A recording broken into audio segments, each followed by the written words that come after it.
I'd say perceptions of Australian wine have changed enormously. What's interesting to me, and has been since at least the mid-90s, is the extent to which you can find handcrafted wines throughout Australia. Sadly, I hear too little about Mornington Peninsula wines because I think the Australians like them too much and not enough of them escape Australia. But whenever I do taste them, I'm always impressed. I think they have a very, very strong local character and they're my style of wines. They're super refreshing wines. There's a little known wine region in Victoria called Mornington Peninsula. It's a very small, boutique-y region. It's about an hour's drive south of Melbourne. You effectively hit the highway and drive around an enormous spit of land surrounded by water. When you get there, you notice that there are some amazing views, some amazing tiny wineries. It's where some of the finest Pinot Noirs on earth are made. Mornington Peninsula is at a stage now where it's ready to accept the mantle for being the most important Pinot Noir producing region in Australia.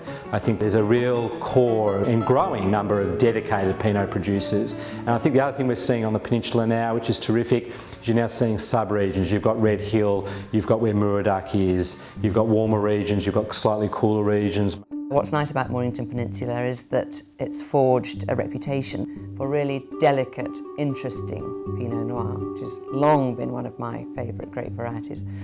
And also is able to imbue Chardonnay, which is so often traduced and rather a sort of dull commercial grape variety, with strong regionality, a really strong personality, and remind us what a great grape variety Chardonnay can be.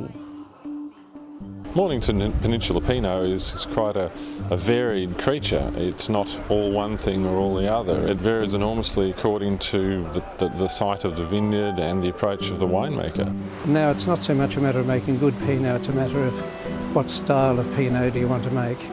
And I've always concentrated on an individual vineyard style. The thing we learn, I think, over time is that finally the vineyard is going to determine the absolute style and quality of the wine that you make. I'm really looking forward to the Mornington Peninsula Pinot Noir celebration because I've been to at least 3 other Pinot Noir celebrations in Oregon and New Zealand.